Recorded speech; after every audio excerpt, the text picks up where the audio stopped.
We got 19 people here. Do we any idea?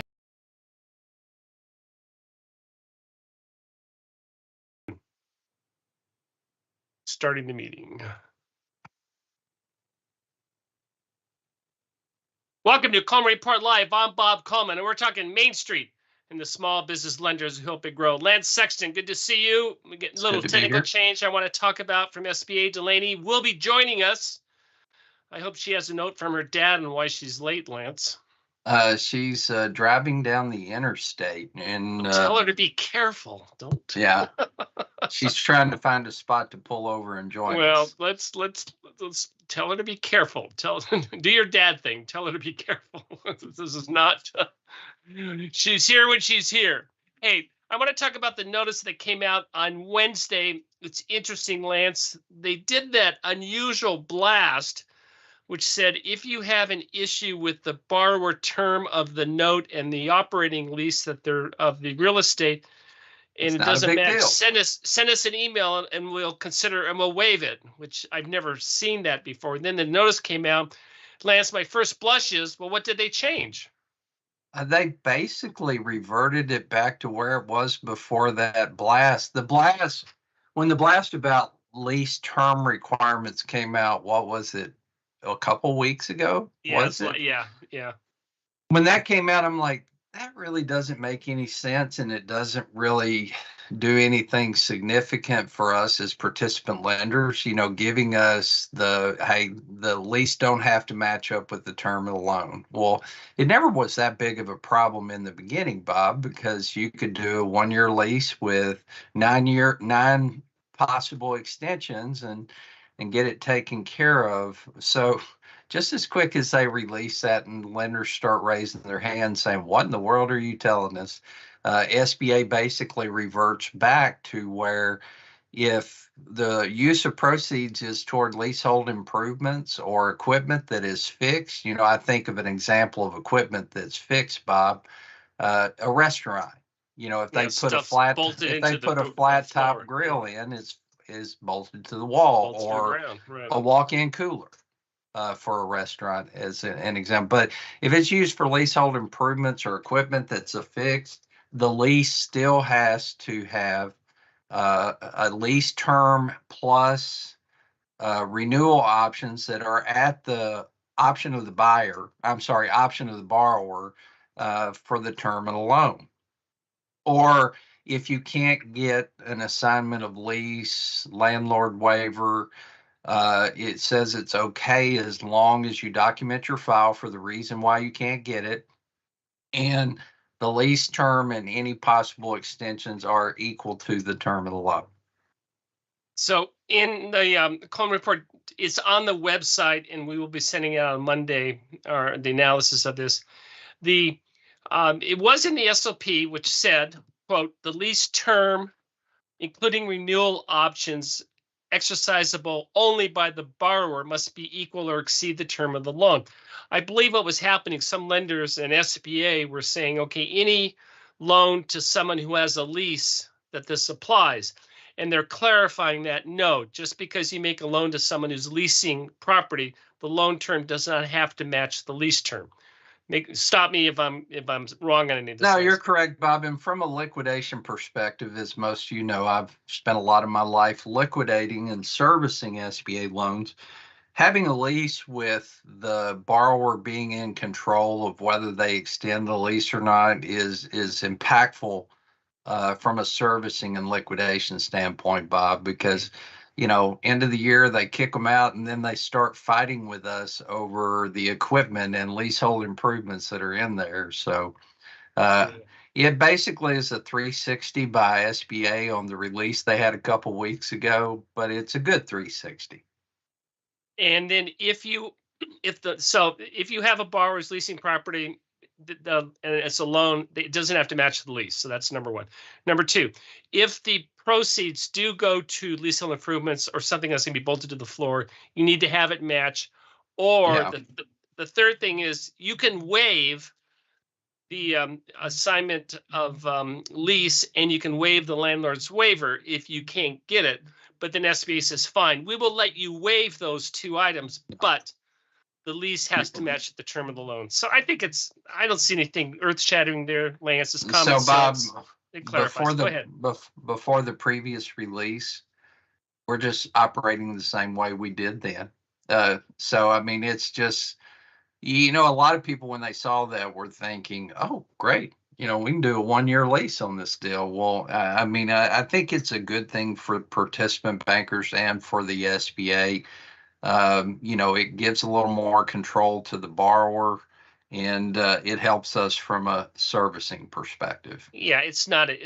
And I agree with you. I think any change that makes life simpler for all three parties is a good change. While we're waiting for Delaney, Lance, have you had a chance to take a look at the rest of the notice? There's 3 or 4 more items. Yes. We will be covering them.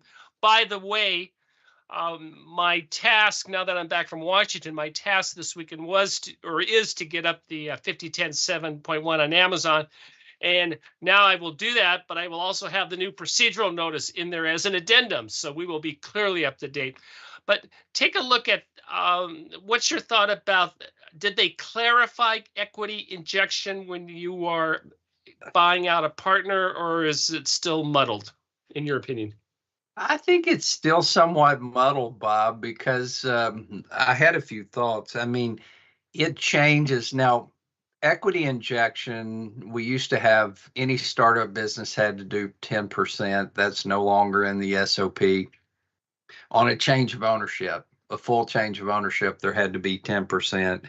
The new rule opens the door to the seller contributing the 10%. In my opinion, that's my opinion, because it states that on a complete buyout, that the debt to worth has to be 9-to-1, and it also states that that cash, if it's not 9-to-1, the cash that's injected to bring it to 9-to-1, from what I've read, can be from the buyer or the seller.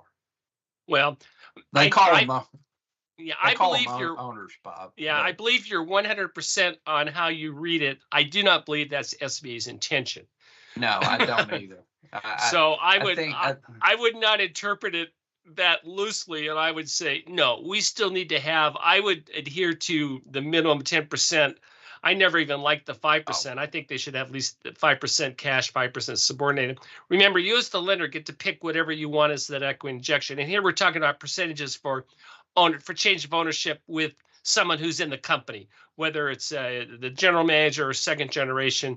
So that makes sense to have minimal cash swap, but there needs to be some sort of cash injection, and the lender has the right to set whatever they want. Go ahead, Lance. No, I completely agree. A lot of business acquisition loans, the dollar amount that they trade for, I want equity injection.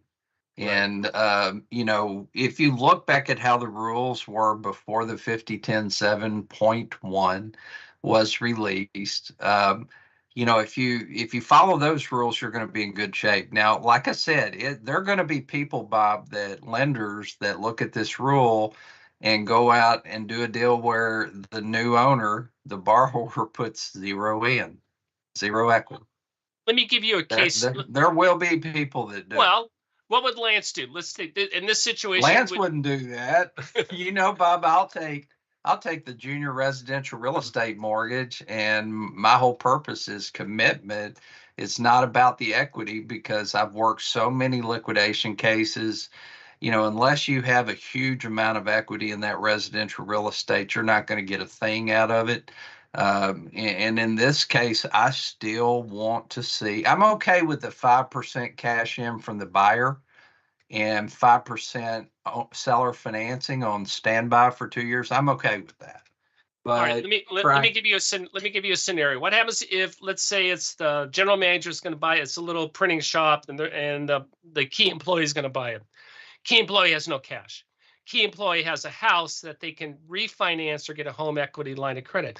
Do you want them to go through that process, or do you just want to take a lien on the house? What would Lance do? I think I'd rather still have the cash in from the home equity line and take the house, obviously, and take a junior mortgage on the house too. Okay. And Bob, and all you guys who are producers who are looking for ways to do more loans, don't throw darts at me. I've spent a lot of my life liquidating SBA loans, and I've said this all along, Bob. Anybody who makes an SBA loan should have to be on the liquidation side for a loan, and see how it works out. I'm still going to ask for the 10% cash in, and I'm probably still going to take a junior mortgage on the residential real estate. Fair enough. Fair enough. The third thing is the refinance the same institution debt. Lance, the way that I read it is that you can refinance the debt and do some POP. You can do a POP as long as you do not reduce your exposure. David Parrish was at our secondary market event yesterday, and this is how he explained it. He said, if you have, let's say you have a loan with $100,000 guarantee, you cannot refinance that with a conventional 7A because then you're reducing the lender's unguaranteed exposure of $100,000. If you have an unguaranteed exposure, that cannot go away. But what you can do with a POP, with a POP, with the POP. You can do, for example, an express loan where you increase the lender's exposure from 100,000 to 250 and pay off that loan, and that would make sense. But Lance, would you be so conservative saying anything with same institution debt? I'm not even going to touch POP. I'm going to go GP, even though you have the right to do it POP.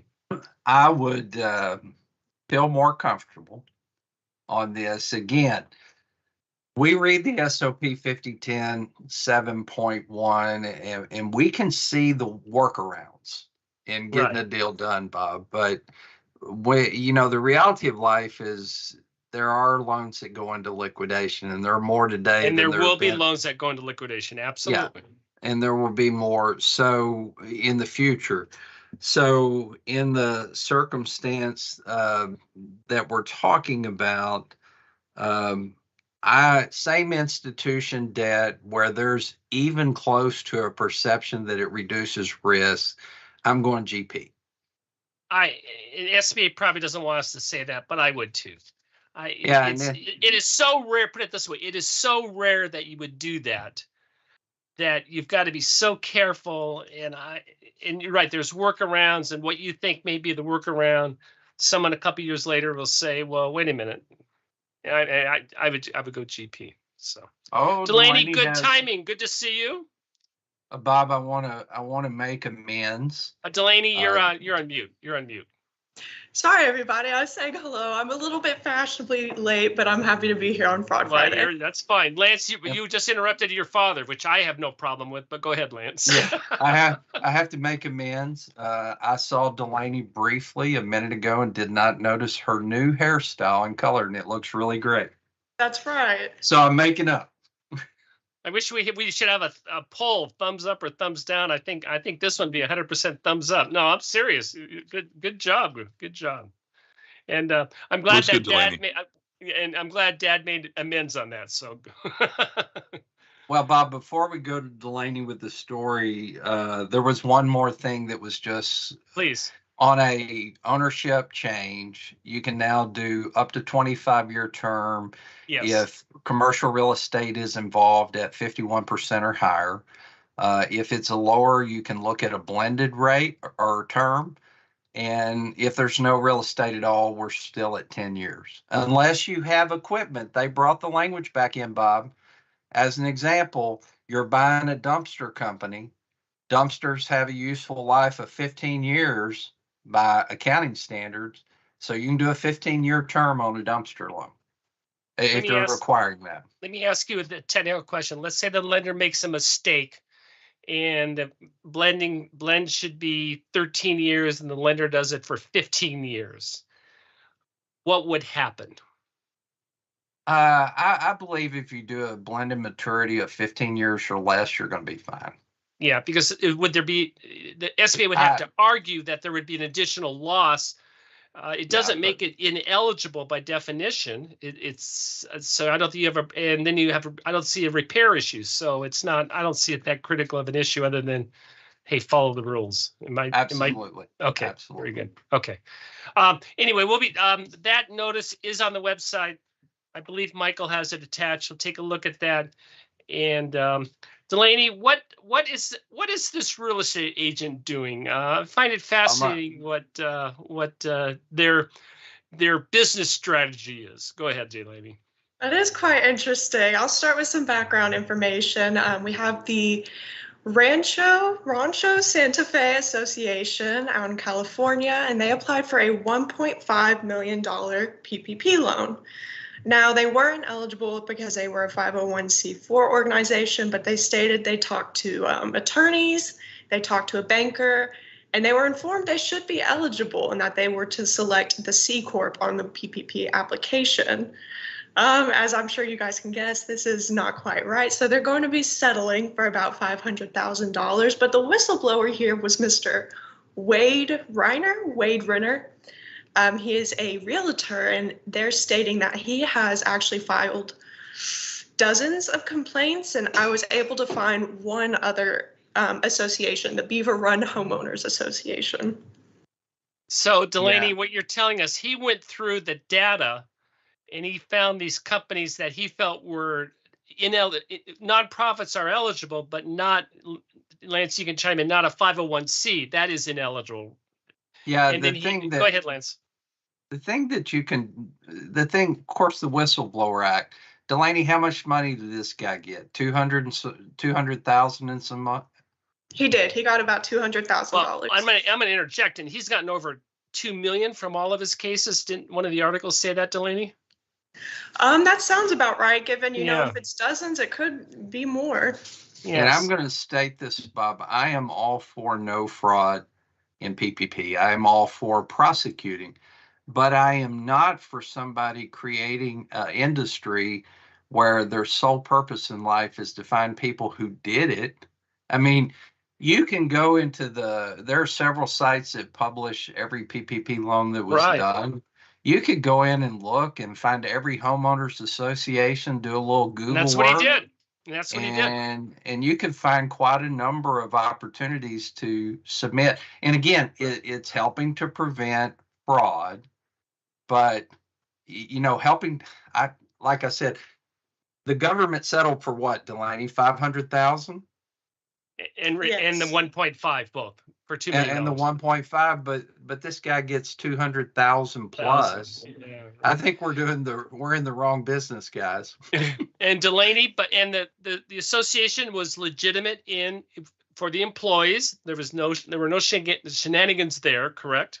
Absolutely. It doesn't seem, besides being ineligible, there was no bad intent here. They did use the money correctly. Right. What the technicality is on that is, I guess, Lance, if you want to get into down the rabbit hole of accounting, is how they treat expenses. And I guess for 501c, they don't really call it wages or whatever. And that's the reason why these entities were declared ineligible. But this seems to be a little, as Lance said, you don't support this type of action, Lance. Well, I do support finding the bad players, but from what I can tell from what Delaney shared with me, this homeowners association had no bad intent. They used the money properly. And they were legitimate, and they have employees, and they're legitimate. They're legitimate operation. Absolutely. And this guy apparently is just mining for opportunities to get paid. And he got paid. Real quick, Delaney, give us one more, and then we'll call it a day. Go ahead. All right, I will hold over this current one on the screen for next week. I have another one. Yes, thank you. And I wanted to talk about this one specifically. I'll try to go through pretty quickly, but earlier in May, we talked about an SBA employee who was being accused of fraud, and we're kind of coming back and touching on this one. Now, Mr. Lakeith Faulkner was just sentenced to 62 months in prison for helping defraud the SBA out of more than $11 million through the EIDL program. Now, there's 21 different borrowers who are also being charged for this fraud scheme, but he was working with an SBA employee. Where is his name here? Norman Beckwood? Beckwood, right. Yeah. Yes, thank you. Or Norman Beckwood. I apologize. I'm getting my name switched around. Norman Beckwood was just sentenced, and he worked with Lakeith Falker, an SBA employee. They were receiving kickbacks for the 11 million, and I believe they got about 2.3 million between the two of them. And I noticed he drove some nice cars. Yeah, I was going to say, Delaney, Yeah. I think you used this story because Bob loves the cars. Yes, a 2018 Mercedes-Benz and a 2020 Mercedes-Benz. It's got some quality wheels there. Well, and I confess, I don't know the difference between a C-Class and a G63 Lance, but I assume it's they're nice cars. Yeah, Bob, I drive a Toyota Tacoma, so I don't really understand the Mercedes. So. So, and Mr. Faulkner, 62 months in jail, 5 years in jail for that. Do we know how much that he pocketed with this? It did not specify how they split it between the two, but the two of them got 2.3 million. So let's say they split it equally, 1.15. Well, very good. Very good. Bob, Well, go ahead, Lance. I got a glimpse of the other story that Delaney's going to roll into the next one. I look forward to this one. It's one of those romance PPP deals. All right. Yes, we'll have some catfishing next week. Oh, catfishing. All right. We will. That's our teaser for next Friday. With that, Delaney, I like the look. I like the hair. Yes, absolutely. It's very good. Thank you for joining us today for Coleman Report Live and for supporting America's Main Street, one entrepreneur at a time. Have a nice week. Have a great weekend. Have a great weekend.